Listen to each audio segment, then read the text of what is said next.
Esto es Framework, un podcast psicoanalítico. ¿Quién sos? Arrancamos fácil con la primera. Creo, y bueno, como estoy respondiendo sobre mí mismo, espero creer mejor que el resto, pero bueno, por ahí alguien me analiza y cree mejor que yo, pero bueno, en este caso, respecto a mí mismo, creo que soy alguien que fue mutando a través del tiempo. Entonces,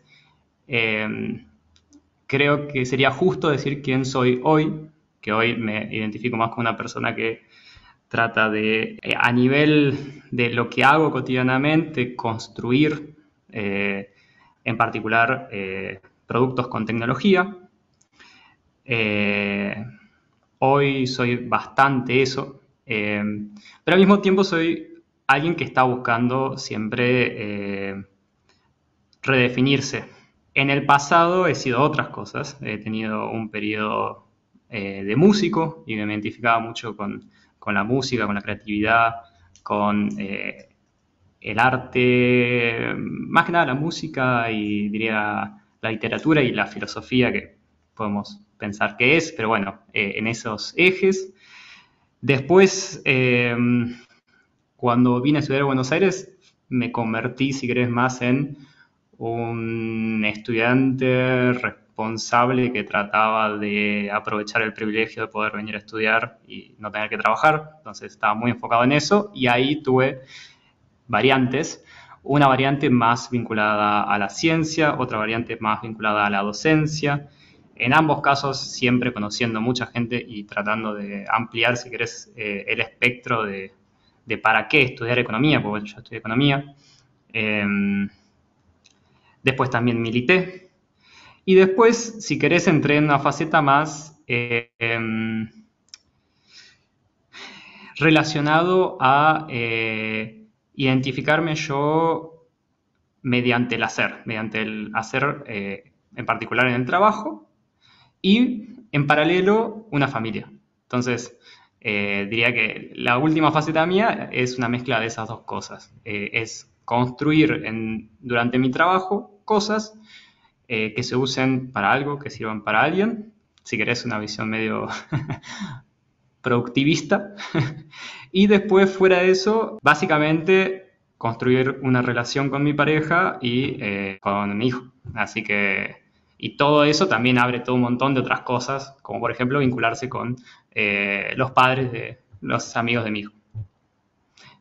Así que bueno, pero eso es lo que soy hasta acá. También hay cosas que casi fui, que no llegué a hacer, pero por ejemplo casi fui arquitecto, me encantaba la arquitectura, siempre me gustó mucho la historia, casi fui historiador o algo más vinculado a tal vez incluso la sociología, incluso, pero hay casi aspectos de mí también. El mandato familiar venía más por el lado del derecho, creo que nunca estuve muy cerca de ser igual abogado, pero tengo varios ahí en la familia. Así que, pero bueno, eso es lo que no llegué a hacer, pero estuvo ahí en la mesa también. Una especie de work in progress al final del día. O sea, la pregunta tiene tu respuesta tiene mucha más transitoriedad que la que está implicada en la pregunta. Al final del día. Sí, porque creo que siempre busqué encontrar nuevas cosas que me apasionen también. Tiene que ver también con eso. Si querés, desde un punto de vista un poco más amplio, es un repreguntarse constante de qué es la vida, qué quiere uno de la vida, la vida con los demás. Sí. Tomo esto y te pregunto, ¿cuál es el sentido de la vida para vos? Bueno, yo muy a grandes rasgos soy un creyente, digamos, de que nadie, siempre está esta cuestión de si uno, digamos, perdura en el tiempo con un nombre, con la obra. No, es como que suelen ser esas dos las principales corrientes de como perdurar en la historia de la humanidad, ¿no? Yo creo un poco lo contrario, que es, yo creo que somos todos parte de una cosa extremadamente amplia y que uno, con su acción, genera implicancias que desconoce. Cuando yo me pienso a mí mismo lo que soy hoy, pienso en un montón de gente que me marcó en la vida. Obviamente que uno siempre dice los padres, amigos o parejas o lo que sea, o relaciones en particular, pero más allá de eso, yo siento que un montón de personas me marcaron en momentos especiales y yo espero también hacer eso hacia otras personas. Entonces, para mí, la vida es una búsqueda. La vida es una tómbola de noche y de día. La vida es una tómbola y arriba y arriba. La vida es una tómbola de noche y de día. La vida es una tómbola y arriba y arriba. Una, si querés, ejecución de vincularme con los otros de modo, básicamente, con la esperanza de vivir todos más, que cada uno encuentre su, si querés, individualidad en lo colectivo que somos. Porque yo creo que perdurar en realidad no perdura nadie. Lo que uno puede pretender es que otros y uno puedan vivir una mejor vida, cada uno buscando su propia, si querés, individualidad en todo esto que es una sociedad, ¿no? Pero, en definitiva, es eso. ¿Cuál es la idea o hecho más sorprendente que leíste o escuchaste en los últimos tiempos? Bueno, tengo un par que ambos son, si querés, tecnológicos. Voy a arrancar con esa faceta, por lo menos. Uno, todo lo que es, por ejemplo, en inteligencia artificial, lo que es la generación de imágenes, que hoy es básicamente escribir lo que vos quieras y se genera una imagen con eso. Arrancó con simplemente un problema donde lo que se trataba era de construir una imagen, pero una imagen de algo real. Hasta que alguien, no me acuerdo el ejemplo exacto, pero alguien probó, como te dijera, un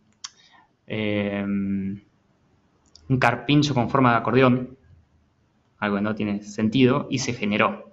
Y fue algo completamente inesperado. Entonces, no era eso lo que se estaba buscando, pero un poco por la creatividad de la persona que lo estaba probando, se encontró que sí funcionaba.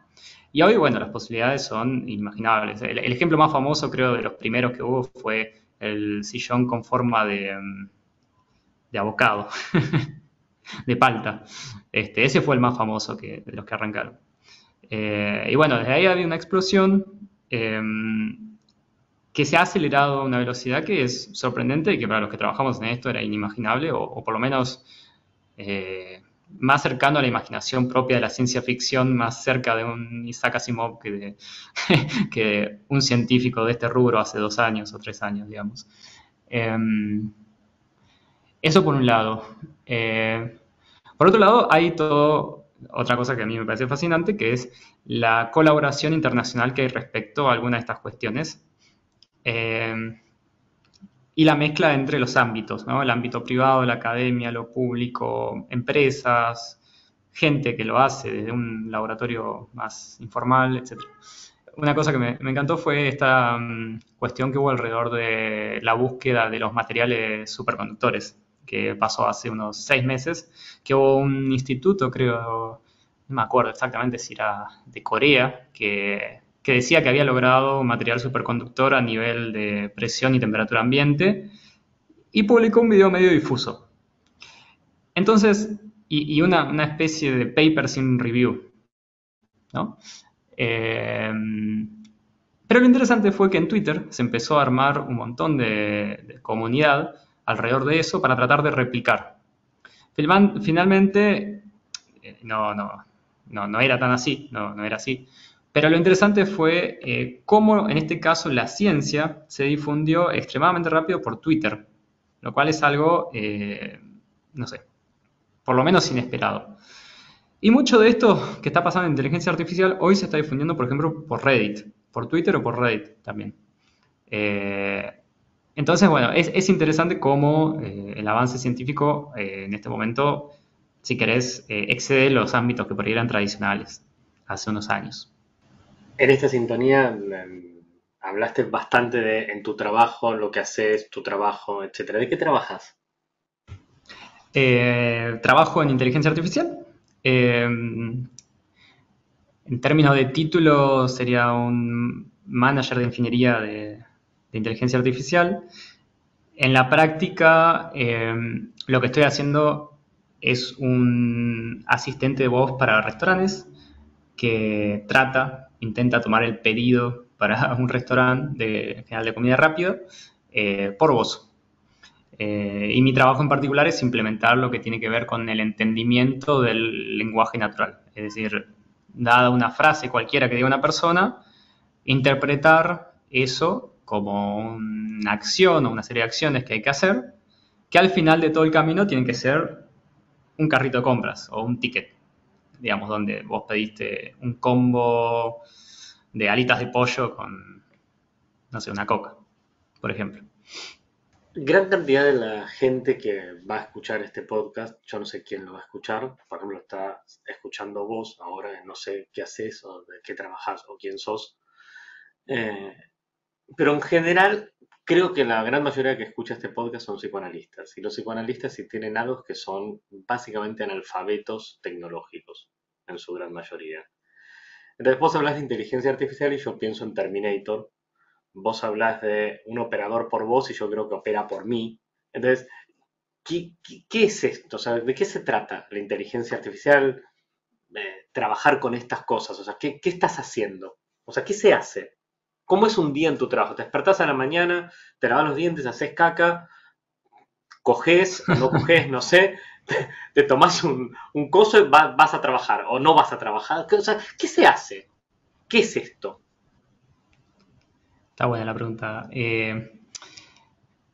Lo voy a responder primero más, si querés, abstracto y después más concreto. Porque me pareció muy concreto al final de la pregunta, entonces voy a arrancar más abstracto para hacer de la contra. Dicho mal y pronto, este rubro que ahora se puso de moda el término inteligencia artificial, pero yo siempre mi trabajo fue machine learning. Son algoritmos donde lo que se busca es establecer de manera automática la correlación entre variables, ¿no? Que esto es un poco a quien por ahí ha estudiado alguna ciencia donde tiene que usar elementos cuantitativos, le va a parecer familiar, sobre todo si han trabajado en estadística, donde uno básicamente trata de hacer algo similar, ¿no? Que es buscar, vamos a decirlo mal y pronto, correlaciones, no son exactamente correlaciones, pero digamos que son correlaciones entre variables cuantitativas, ¿no? Dentro de las variables después hay distintos tipos de variables, etc. Pero bueno, son en principio cosas que se pueden medir. Hay cosas que se pueden medir y vemos cómo se correlacionan. Bueno, ¿qué es el Machine Learning? El Machine Learning es una forma, si querés, o un área del conocimiento que se encarga de establecer algoritmos para hacer esa tarea de manera automática. Lo que, por ejemplo, en el comienzo, si querés, no sé, vamos a irnos a la época de Galileo, tenían que mirar la posición de la luna, registrarlo día por día y después mirar, si querés, la secuencia que se formaba e imaginarse alguna teoría que más o menos represente ese movimiento y después ver si la función más o menos calibra con lo que están en los datos. Bueno, hoy tenemos la posibilidad de hacer predicciones sin tener un marco teórico. Eso es lo que trae el Machine Learning. Entonces, es una forma de automáticamente establecer correlación entre variables, o vamos a decirlo así, entre cosas que se pueden medir, ¿sí? Entonces, bueno, eso es a grandes rasgos el rubro. Después hay particularidades, hay muchas cosas para decir, pero dentro de esto hay problemas que son de predecir una variable cuantitativa. En ese caso, por ejemplo, no sé, predecir cuánto van a ser las ventas de medias el mes que viene, ¿no? Eso es un número que, bueno, sí, es un número. Entonces, eso se le llama regresión. Después hay otro problema común que es, dado una unidad, si querés, o dado un caso, clasificar ese caso entre distintos resultados posibles. Por ejemplo, en esta foto hay un gato o un perro, ¿sí? Entonces, bueno, es un gato o un perro. O, como digo, un gato o un perro pueden ser un empleado, ¿sí? Veo, suponete, una cámara que registra a la gente que entra a una empresa. Esta persona puede ser un empleado entre los, no sé, 500 empleados que tenemos o ninguno de esos. Bueno, ahí hay otro problema que no es lo mismo, pero para que se den una idea. En el último tiempo, si querés, el gran cambio es la potencia que tiene esto en lo que respecta al procesamiento del lenguaje natural. Y acá se pone divertida la cosa, porque en realidad uno puede pensar cada palabra como un punto en un espacio n dimensionalidad, ¿no? Muy grande, donde hay palabras que están más próximas a otras palabras, ¿sí? Y se empiezan a formar lo que se llama por ahí espacios semánticos, ¿no? Pero que te pregunte, esta sí. n-dimensionalidad podría ser potencialmente infinito dimensionalidad, o n es un número real? En principio acá todo es finito, en Todo alguna finito, medida, ok. porque hay algunas restricciones que tienen que ver con, vamos a decirlo así, el tamaño del input, que es básicamente la fuente de información que entra, y también en la salida. En general, Pero la pregunta es, sí. ¿ese es un tema operativo de que el input es limitado o es un tema formal? O sea, si existiera la posibilidad de que el input fuera ilimitado, de que fuera infinito en el tiempo, ¿esto implicaría un límite para esta aparente n-dimensionalidad o no? ¿O está limitado, n siempre es un número, aunque sea inconmensurable, no infinito? No me lo hiciste fácil, a ver. No, en principio no hay una restricción formal, porque también en parte de esto hay algoritmos que son autorregresivos. Entonces, uno formalmente puede definir una ventana de análisis, pero que autorregresivamente va contemplando todo lo que haya para adelante, digamos, ¿no? Entonces, en principio, eso se puede resolver así. Ahora bien, es un problema concreto que hubo en la historia del procesamiento del lenguaje natural, que es, ¿qué haces con las palabras que no viste nunca, ¿no? Suponete que vos tenés un conjunto de datos de 10.000 millones de palabras, pero eso está entrenado con información de, no sé, España, México y Colombia, y después vas a Chile o Argentina y hablan distinto, y te dicen palabras que nunca escuchaste. ¿Qué haces con eso? Bueno, ahí, digamos, aparecen algunas cuestiones, donde en definitiva lo que se trata de hacer es tratar de este nuevo punto, si querés, en el espacio, que no lo habías visto nunca, lo tratás de meter en algún lugar, porque en definitiva es un continuo, es un espacio continuo. Entonces encontrás la manera de ubicarlo. Y es interesante porque en la historia del procesamiento del lenguaje natural, por ahí algunas de las primeras aproximaciones tenían que ver con correlaciones calculadas muy simplemente. Imagínate una matriz, imagínate que tenés un documento donde te fijas para cada palabra, qué palabra tiene, no sé, un paso a la izquierda y un paso a la derecha, ¿no? O un paso a la izquierda, no importa. Entonces, lo que haces es contás cuántas veces se aparean cada par de palabras, valga la redundancia. Entonces vos decís, el y psico, o psicoanalista, el psicoanalista aparece tantas veces. El doctor aparece tanta otra cantidad de veces. Bueno, eso empieza a dar una idea de qué palabras están próximas entre sí, ¿no? Ahora bien, si hay, por supuesto que si el documento tiene un tamaño distinto, vos tenés que normalizar esto. Entonces empiezan a aparecer técnicas para normalizar esto por la cantidad de palabras, etc. Ahora bien, cuando vos tenés proporciones que son parecidas, probablemente tenés sinónimos porque significan algo parecido, ¿no? Porque si vos tenés que estos vectores que se empiezan a formar entre pares de palabras en la matriz son parecidos, entonces probablemente las palabras significan algo parecido. Entonces de ahí empieza a aparecer una idea de sinonimia, ¿sí? Bueno, ahora bien, eso no es lo que se hace hoy, eso fue el comienzo de todo esto. Hoy lo que tenés son arquitecturas mucho más complejas. Acá ya se empieza a hablar de arquitecturas, porque en realidad, y acá me vengo un poco a lo que son las redes neuronales, si querés.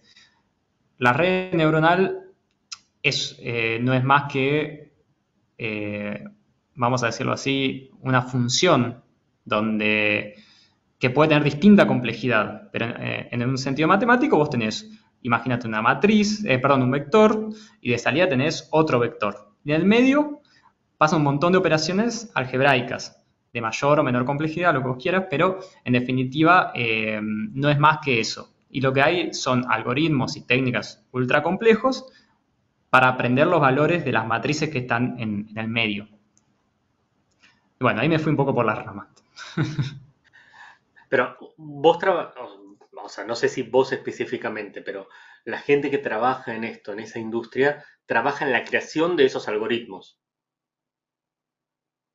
Ok, ahí voy ¿O no? al trabajo concreto. Más o menos, porque la industria misma fue cambiando. Entonces, por ejemplo, a grandes rasgos, yo diría que hay como grandes verticales de la industria. Tenés lo que se llama procesamiento del lenguaje natural, lo que se llama speech recognition, que es procesar el audio. Tenés lo que es computer vision, que es procesar las imágenes. Y después tenés problemas más estructurados que te podés imaginar un problema bancario como predecir la probabilidad de riesgo, el riesgo que te da un cliente, etc.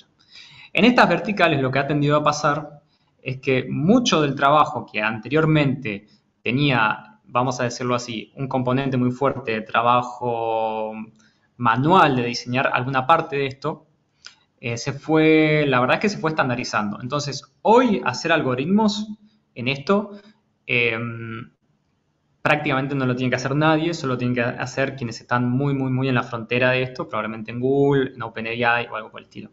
E incluso, en muchos casos, el algoritmo en sí es muy parecido, ni siquiera hay grandes cambios en el algoritmo. Hay cambios por ahí chicos, pero la arquitectura en sí de la función es la misma. Y hay optimizaciones en otros aspectos. Lo que por ahí tradicionalmente se tuvo que hacer, ¿sí? En muchos de estos casos tiene que ver con lo que se llama construcción de features o construcción de atributos, que es lo siguiente. Cuando vos tenés una unidad de observación, a veces componer algún otro atributo con algún conocimiento experto que puede tener una persona sobre un dominio en particular, con la información que ya tiene, puede hacer que después el algoritmo ande mejor. Voy a poner un ejemplo. Si uno tiene una persona que tiene, por ejemplo, altura y peso, y uno quiere analizar, no sé, la probabilidad de riesgo cardíaco, tal vez el índice de masa corporal sea útil. Entonces, no lo sé, igual estoy hablando sin saber, pero supongamos que tiene que ver. Uno puede calcular el índice de masa corporal y probablemente le ayude, si eso tiene señal, nosotros hablamos de señal, si eso tiene señal, ayuda al algoritmo a predecir mejor. Ahora, que el algoritmo en sí encuentre el índice de masa corporal por su cuenta es extremadamente complejo, o es mucho más complejo, si querés. Esto depende mucho de qué algoritmo uses y algunas sutilezas, pero de eso se trata el feature engineering, se llama, que es básicamente construir atributos con algún conocimiento experto en el dominio. Eso es una tarea que en algunas industrias sigue siendo necesario, pero por ejemplo en procesamiento del lenguaje natural ya no, o prácticamente ya no, porque básicamente por la potencia que hoy tienen los avances más recientes. En algunos rubros sí todavía sigue siendo falta. Entonces, el trabajo concreto mío hoy tiene más que ver con implementar un algoritmo, con definir, si querés, un proceso para capturar los datos, con definir cómo se va a usar el algoritmo y los datos, Hoy cada vez uno está más cerca de lo que es el producto final, porque como justamente el problema técnico de entender lo que quiere el usuario se simplificó, uno puede concentrarse más en lo que es definir el producto en sí, que es lo que al usuario le va a llegar. Entonces, eh, hoy por hoy mi trabajo está más cerca de la implementación de todo esto que del diseño. Ahora, esta es una pregunta como usuario. Mis niveles de analfabetismo formal en la realización, o como si fuese en la arquitectura, que es una forma de acercar de la arquitectura también, son nulos. Pero utilizando inteligencias artificiales, por ejemplo, pueden captar la ironía, pueden captar cierto grado de cinismo y demás, pero en mi experiencia siguen siendo muy pobres para captar la metáfora, por ejemplo. ¿Por qué se puede dar esto? O por ahí yo lo uso mal, o no estoy usando las tecnologías adecuadas. Bueno, ahí entramos en, si querés, lo que son hay un problema que se habló bastante, que es el problema de la alineación, que es cómo alineás, cómo orientás a esto que se llaman los Large Language Models, LLMs, por si alguien lo habrá visto. Generalmente se habla de esto para que el LLM responda a algo que nosotros queremos, ¿sí? Generalmente se habla de esto si es una amenaza para la humanidad o no, se habla en ese contexto. Pero este también es un contexto de eso, en el sentido de que uno puede orientar si querés, al LLM a que entienda una cosa u otra. Ahora bien, hay que tener presente acá que estos algoritmos no fueron entrenados con un conjunto de datos equidistribuido en, vamos a decir, lo que representa la humanidad, ¿no? Lo que sea que representa la humanidad. Pues en definitiva se trata un poco de eso. ¿Qué información se usó para esto? Bueno, se sabe que en general la información más abundante de esto son de los países anglosajones o de otros países, o de Europa, y mayormente eso. Entonces, de hecho, la información disponible en español, si querés, era bastante poca. Incluso en algún momento uno veía conjuntos de datos de Francia o de Alemania muchísimo más grandes que los de habla hispana, que por lo menos vamos a decir, por representatividad en el conjunto de la población tendría que haber más. Entonces, ahí tiene que ver un poco con cómo fue entrenado, diría yo. Y el entrenamiento en sí tiene distintas etapas, pero dicho mal y pronto, ahora ya hay 3 o 4 etapas, pero antes había más bien 2. Pero lo que yo te podría decir es que si hay algún aspecto del lenguaje que uno necesita que capte, se puede entrenar para eso. No hay en sí ¿cómo decirlo?, una limitación intrínseca a esto, sino que simplemente falta información para ese entrenamiento. O sea, es más como si fuera un niño o un bebé, que no es que no pueda, sino que le falta exposición, digamos. Sí, O sea, absolutamente.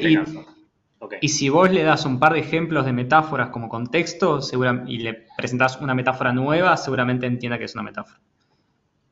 Lo que vos hablabas antes del problema de contexto, por ejemplo, palabras que está entrenado en el español de 4 países y llega a un 5.º país con ciertos localismos y que el algoritmo aprende por contexto de qué está hablando.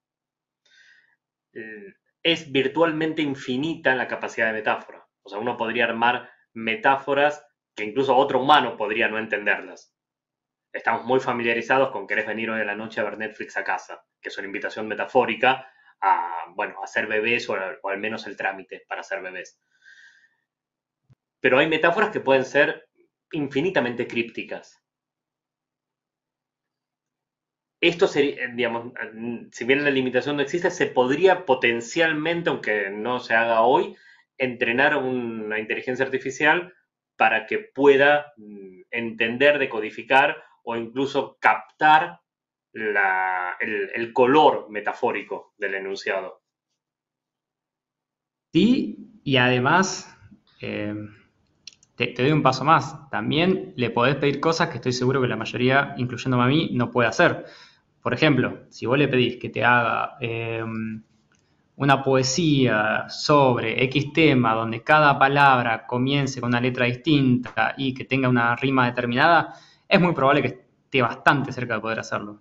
En la medida en que vos instruyas lo que querés de manera clara o, en el caso en que no entienda, le des ejemplos, los ejemplos son una fuente muy importante para alinear, si querés, el LLM. La verdad es que tiene posibilidades, sí, muy, muy buenas. ¿Y es capaz de abstracción? Por ejemplo, yo le doy N ejemplos. ¿Es capaz de poder abstraer la matriz sobre la que esos ejemplos están construidos para poder después generar vectores propios? Bueno, ahí está la pregunta de en qué medida, pues ahora ya vamos a otra pregunta, que es en qué medida es creativo esto, o en qué medida es original. Primero que es un problema difícil saber en qué medida es algo de lo que hace es original o no, porque está entrenado con tanta, pero tanta información que, digo, un humano no leyó tanta información en toda su vida como lo que se entrena acá, ¿no? Entonces, se usa para entrenar acá. Entonces, es difícil incluso la tarea de ver si algo que dice no lo vio antes, ¿no? Esa es una cuestión. Uno puede inventar tareas lo suficientemente rebuscadas como para disminuir la probabilidad de que haya encontrado alguna página de internet que se usó para entrenar, que no sé, como este ejercicio que te decía, una poesía donde cada palabra comienza con una letra distinta, ponete. Capaz que alguien en internet ya lo hizo, y está ahí hace 10 años y por ahí se extrajo la información de esa página web y se usó para entrenar esto, entonces tal vez no es tan novedoso para el LLM. Y ahí ya se vuelve difícil saber en qué medida es una abstracción o es algo que vio en algún otro documento ya escrito por un humano. Eso ya es un problema técnico de cómo testeas esto. Eso por un lado. Y por otro lado, yo creo que sí que aparecen, y acá es un poco el debate de la inteligencia artificial general, ¿no? Que es en qué medida no puede aparecer de tanto entrenar con tanta información algún resultado inesperado de un orden superior, ¿no? Esto que te decía antes de la generación de imágenes. Generar imágenes de cosas reales es un aspecto. Ahora, generar imágenes de cosas completamente irreales es un aspecto novedoso en alguna medida, ¿no? Por ejemplo, hasta hace 2 o 3 años, en el procesamiento del lenguaje natural, uno entrenaba para una tarea específica. Y generalmente habían 2 tipos de tareas, vamos a decir. Una tarea que era simplemente predecir la siguiente palabra, ¿no? Entonces, dada una frase, uno predice la siguiente palabra y trata de predecir la palabra más probable. Y eso te permite generar textos divertidos. Y otra es tratar de resolver alguna tarea muy puntual. Por ejemplo, hacer un resumen de, no sé, 20 palabras de un texto de, qué sé yo, 300 palabras o 400 palabras. Eso era antes, ¿no? Entonces, vos resolvías una tarea específica. Ahora, una de las cosas que se encontró con los LLMs es que básicamente, mientras vos le expliques lo que querés, hoy puede resolver virtualmente cualquier tarea que vos puedas explicar. Después hay otros problemas, ¿no? Hay problemas si lo que dice es cierto. Casi siempre parece verdad, ¿no? Pero la pregunta después es si es verdad lo que dice, si resuelve la tarea. Uno de los primeros, por ahí yendo a alguna de las preguntas que hiciste, relacionado a alguna de las preguntas, una de las cosas que más limitaciones se le encontró al comienzo tiene que ver con las operaciones aritméticas básicas. Tipo, sumar era re difícil. Entonces después empezaron a hacer cosas para tratar de mejorar eso. Pero esa fue, si querés, una de las cosas que relativamente más costó, y te digo que todavía más cuesta. Y ahí hay como un nivel de abstracción que no está tan implícito en el lenguaje, o por lo menos no está tan extraído del lenguaje que la humanidad ha publicado en Internet. Lo que tiene que ver con las operaciones matemáticas, dicho mal y pronto.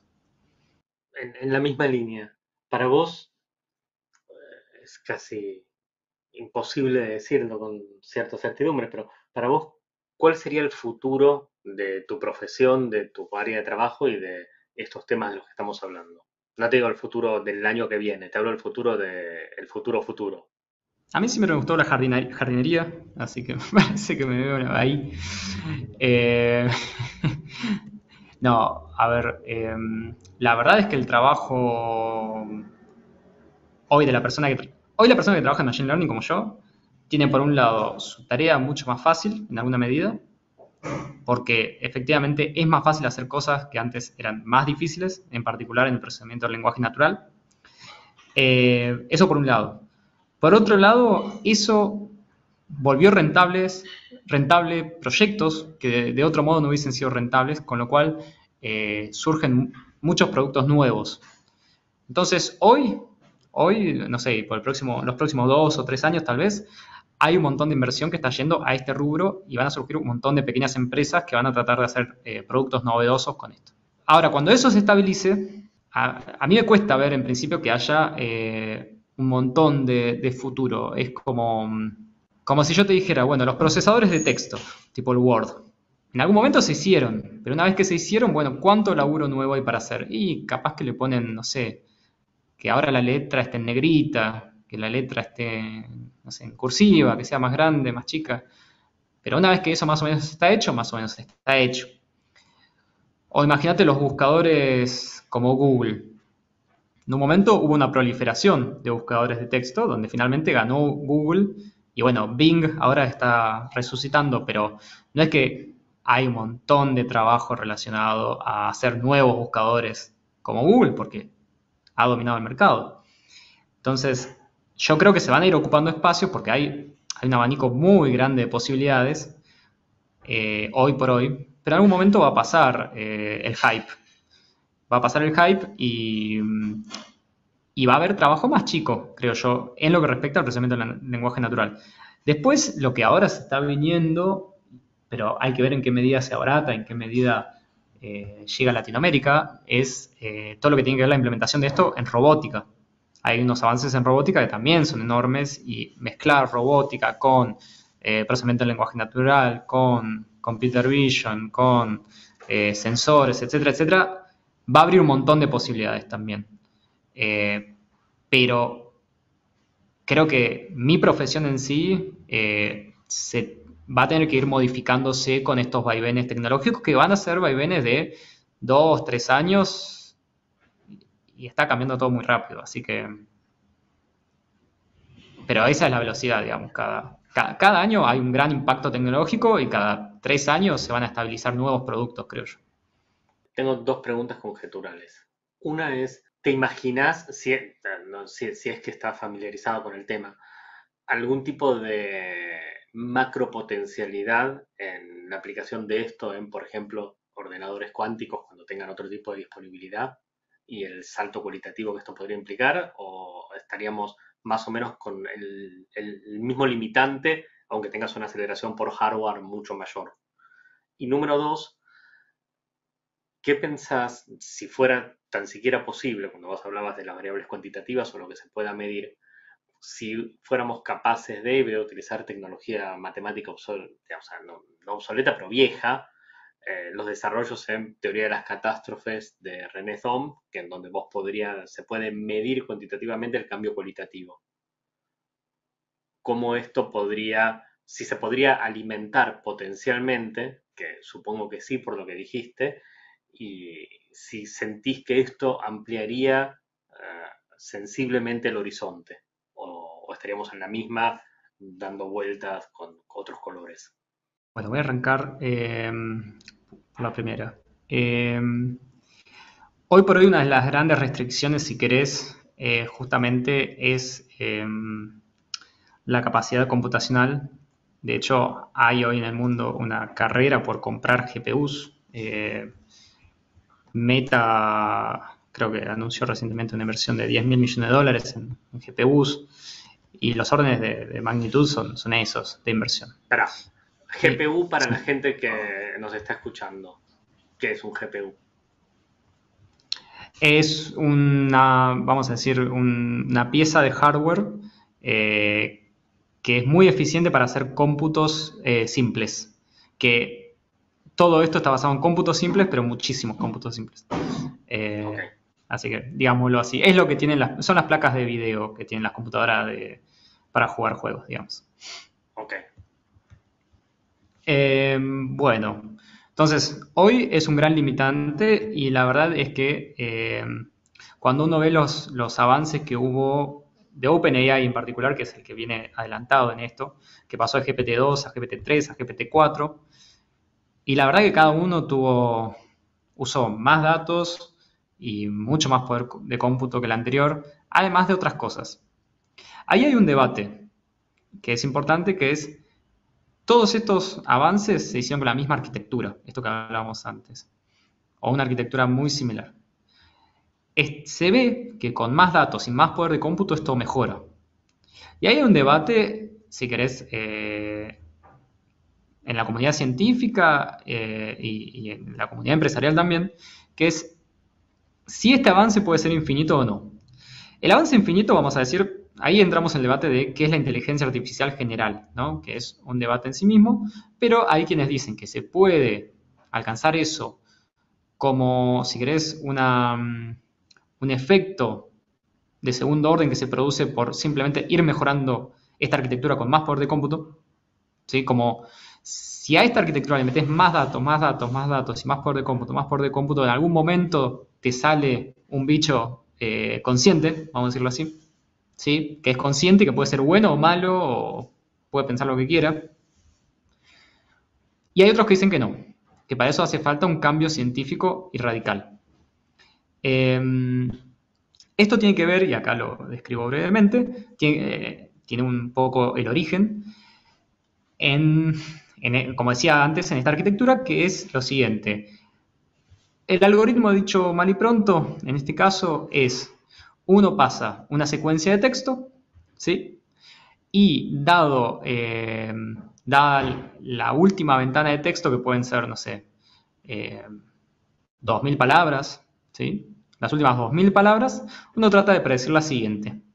Si uno aprende a hacer muy bien eso, y después te corres un lugar y volvés a hacer lo mismo, ¿no? Cuando vos predecís la palabra más probable, te corres un lugar, predecís la palabra más probable y seguís. Por supuesto es más complejo que esto, pero dicho mal y pronto es eso. Cuando vos te equivocás, cuando estás entrenando este bicho, vos ajustás, digamos, los pesos que tienen las matrices, esas matrices que hablamos antes en el medio, de una forma muy eficiente y qué sé yo, y en definitiva esa es la tarea que haces. Ahora, esto tiene algunas limitaciones que cuando uno como humano, digamos, lo trata de...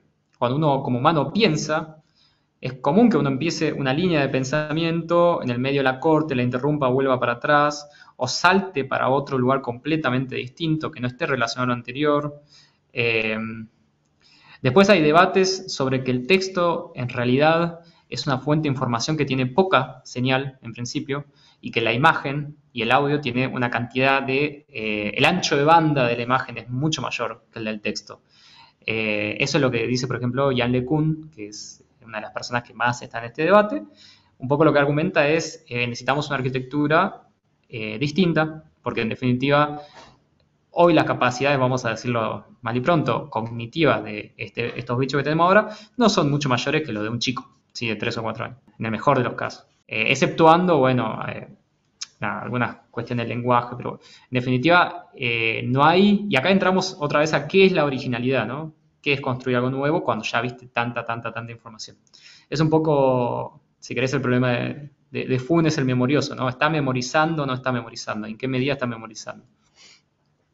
Así que, yendo a responderte, sí, los ordenadores cuánticos deberían resolver el problema de la capacidad computacional. No está claro hasta dónde nos lleva eso. Capaz nos lleva recontra lejos, capaz que no.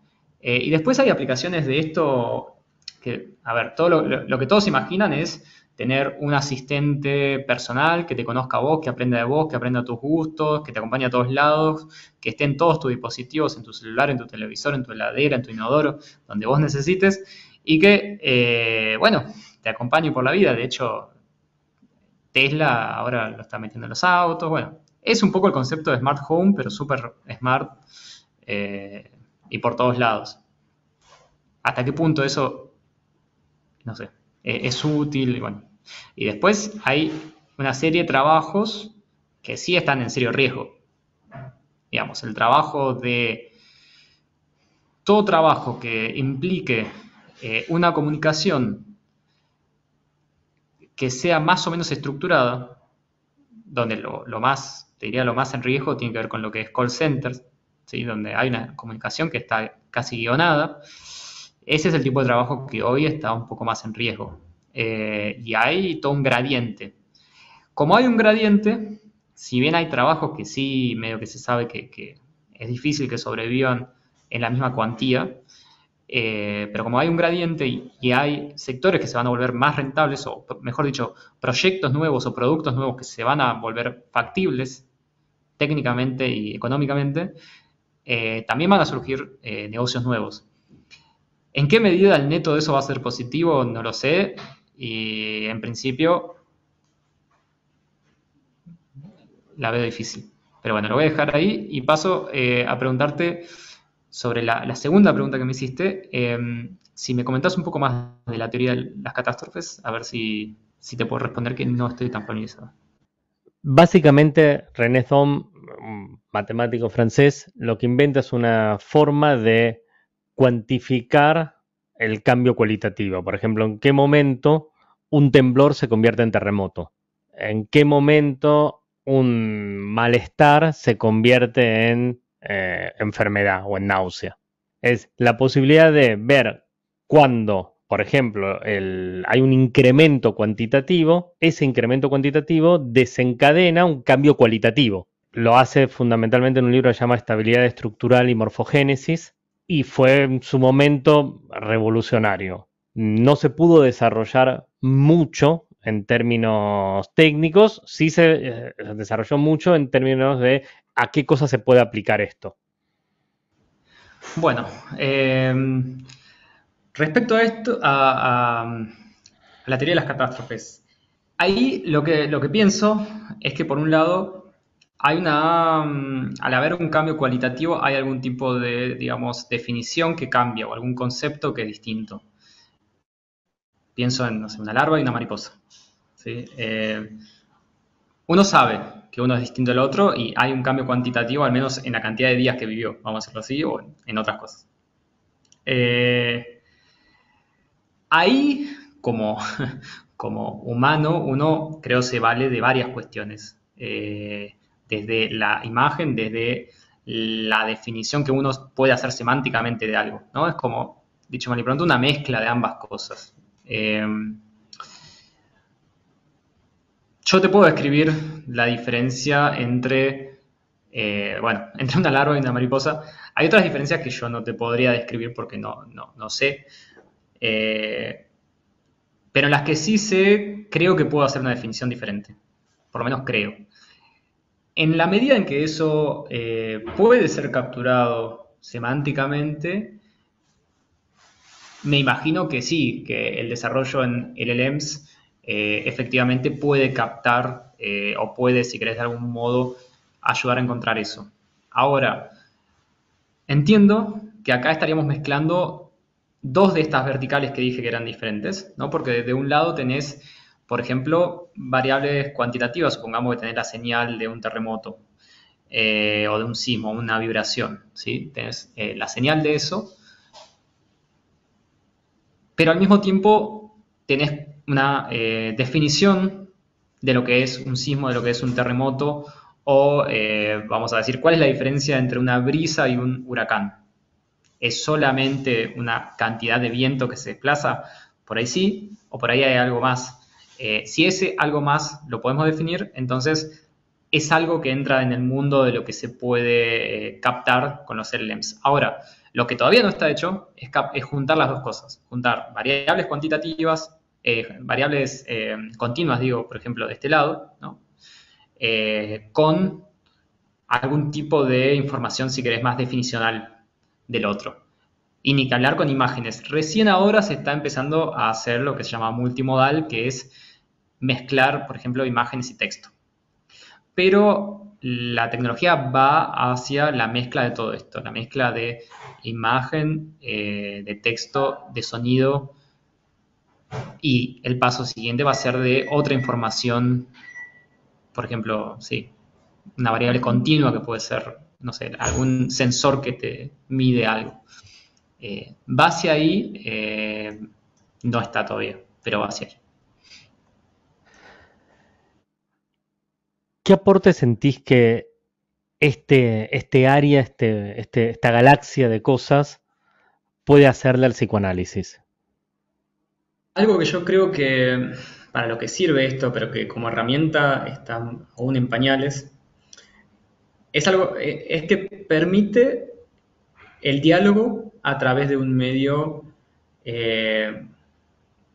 externo y en alguna medida objetivo. Ahora podemos hablar de por qué es o por qué no es objetivo. Pero en definitiva es un tercero que no es nadie que puede ayudar a establecer un diálogo. ¿Por qué digo que es objetivo? Es objetivo porque es un objeto que usamos nosotros, ¿sí? No quiere decir esto que sea insesgado, ¿sí? Que es otra cuestión, y definitivamente no es insesgado. Entonces, algo que para lo que creo que puede ayudar en el análisis y en general en los debates científicos, en particular de cualquier ciencia social, es a estructurar el debate de una manera ordenada, ¿sí? E incluso, tal vez, a traducir, si querés, definiciones de un marco teórico a otro marco teórico. Eso por un lado. Por otro lado, algo para lo que veo que ha servido mucho y está sirviendo bastante es para llevar a gente que no sabe sobre un aspecto en particular, no sabe nada de un aspecto en particular, llevarla a conocer algo, ¿sí? No te vas a volver experto en nada en particular, pero sí podés encontrar los fundamentos de un área, al menos de los términos que tenés que conocer de un área, ¿sí? Entonces, como herramienta para guiar un proceso de aprendizaje, puede ser útil. Después hay un tercer aspecto que por ahí es mucho más herramienta, si querés, que esto otro, que es básicamente ayudarte a leer textos que son extremadamente extensos. Uno, no solo a leer, sino a consultar. Por supuesto no te lo va a leer, pero es una forma muy eficiente de consultar información. Porque básicamente si vos cargas información acá y le haces preguntas sobre eso, te puede referenciar a dónde está la respuesta para que vos lo busques.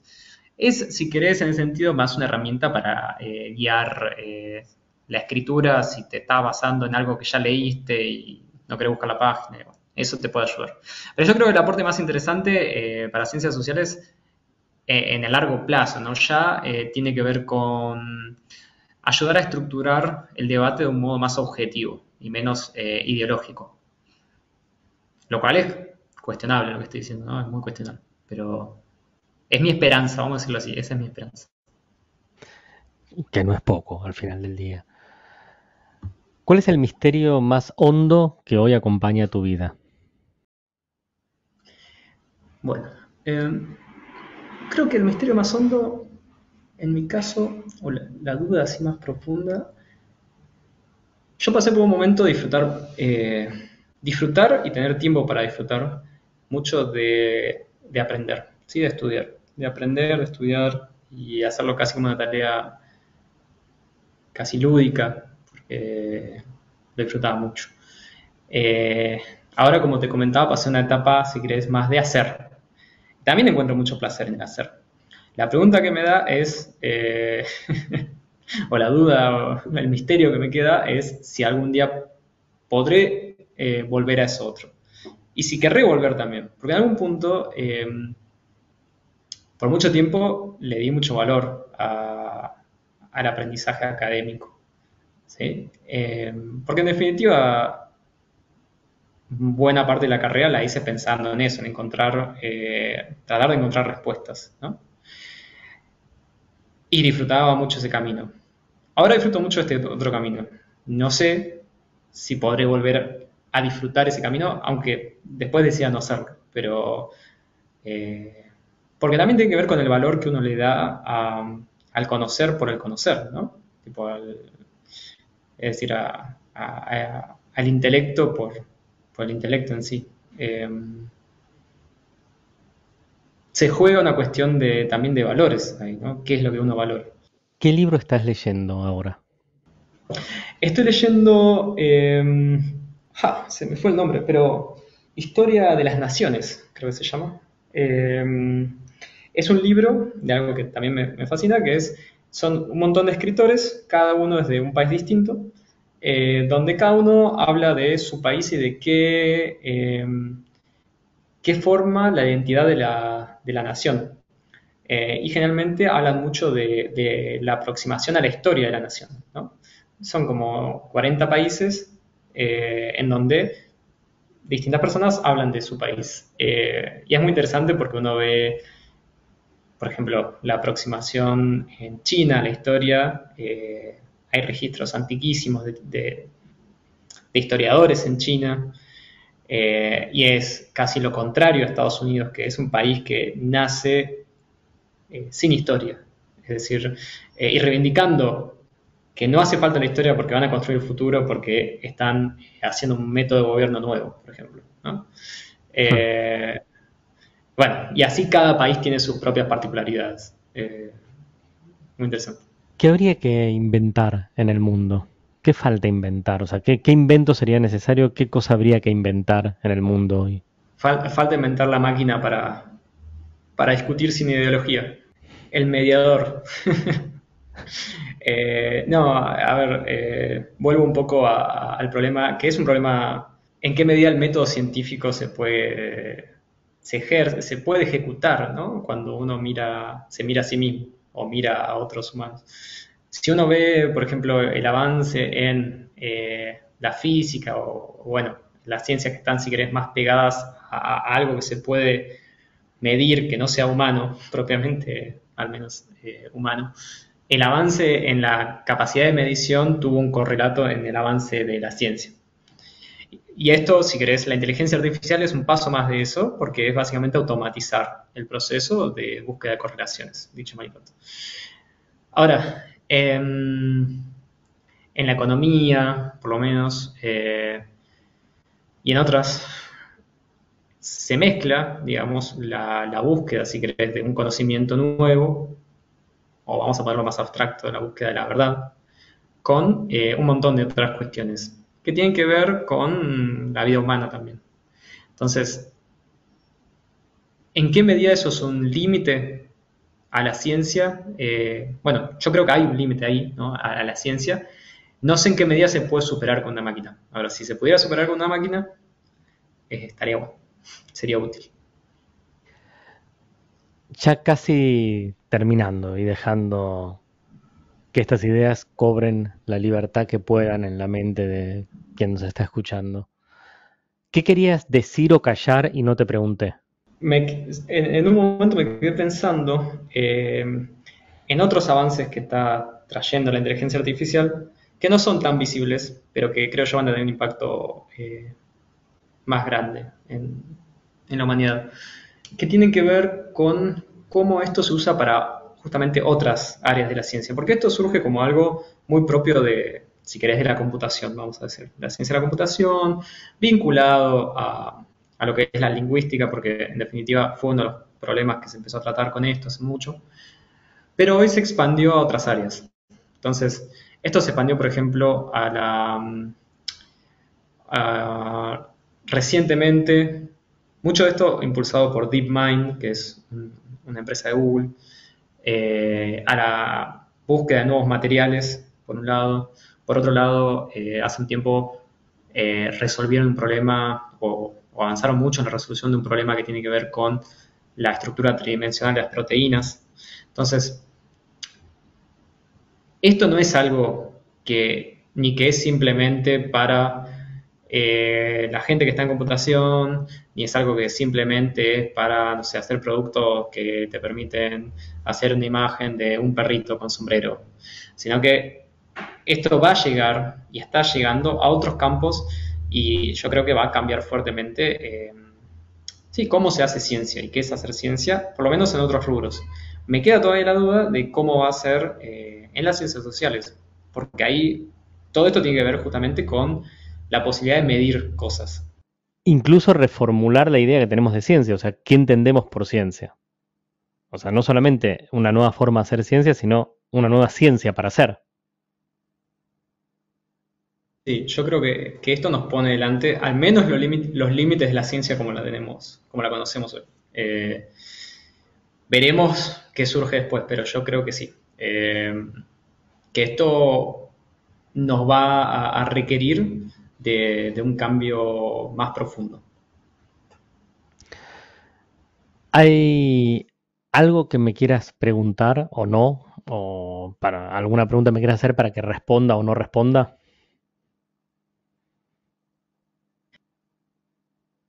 ¿Qué piensa un analista como vos de todo esto?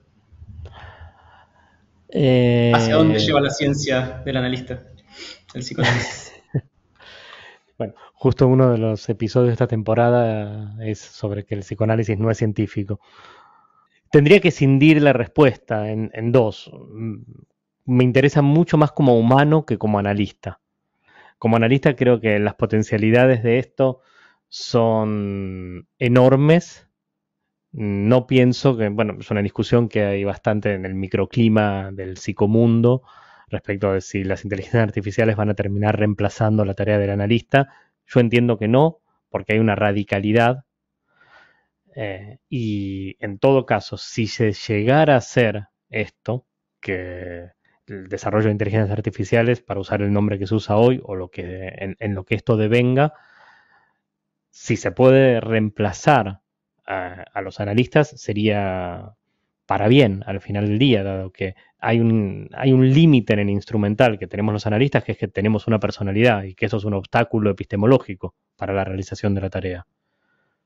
O sea, yo tengo una herramienta súper poderosa que es el psicoanálisis, pero la tiene que implementar un estúpido que tiene miedos, inseguridades, amores, deseos, ideología, etcétera, que se opone todo el tiempo a la realización de la tarea. Podría ser para bien. Ahora, no creo que sea posible porque también lo que se está queriendo investigar es caótico, azaroso y misterioso. Entonces, no es medible, no es cuantificable y no es predecible. Cualquiera que esté en una relación de pareja sabe que es impredecible y cualquiera que tenga un hijo chico también sabe que cada día es una quimera. Entonces, al tener estos límites mismos en la implementación de la complejidad de la experiencia emocional, no sé cómo podría implementarse en el contexto que está hoy. Ahora, si esto da un salto hacia otras cosas, adelante. Yo como humano lo veo apasionante y digo, wow, qué cosas que se están inventando, qué cosas son capaces de hacer los humanos. Pero tenerle miedo a esto es como tenerle miedo a la calculadora hace 50 años. O sea, seguimos haciendo cuentas, seguimos multiplicando y haciendo regla de tres simple mentalmente y existen las calculadoras que solucionan un montón de cuestiones. Te agrego otra pregunta. ¿Y a las relaciones sociales? No tengo tanto conocimiento de este área como para poder decirlo. La relación, creo que es un problema tanto de la sociología como de la economía, que no contemplan como una variable fundamental la envidia y la voracidad humana, que son aspectos que son absolutamente irracionales, o el fanatismo. Entonces, vos podés mediatizar cualquier cosa, podés encontrar la optimización de cualquier conflicto para ser resuelto, pero se encuentra con el obstáculo del fanatismo humano, o de la voracidad, o de la envidia, o incluso de la empatía, del amor y demás, que son absolutamente ineficaces muchas veces para la resolución de cualquier conflicto. Entonces, no sé, no veo yo, desde mi ignorancia de las capacidades de esto, bueno, aparte de lo que estuvimos hablando en todo el episodio de hoy, cuánto se puede esto mediatizar o instrumentalizar utilizando estos sistemas, que son casi paralingüísticos.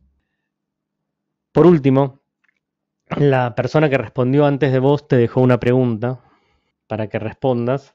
Lo que te quiere preguntar es esto. no sé, a mí, a nivel personal, siempre me resulta interesante que las personas me cuenten sus procesos y como preguntarle cómo es su proceso para encontrarle el sentido a su vida. O sea, si ya lo encontró o cómo vive esa búsqueda de sentido a nivel personal. Muy bien. En general, creo que yo tiendo o trato de mirar para adelante. No sé si por ansioso o qué, pero... eh, y eso para mí cumple, si querés, un rol doble. Por un lado, proyectar, imaginar posibles caminos. Y por otro, también sirve como alerta de hacia dónde voy. Entonces, diría un poco eso.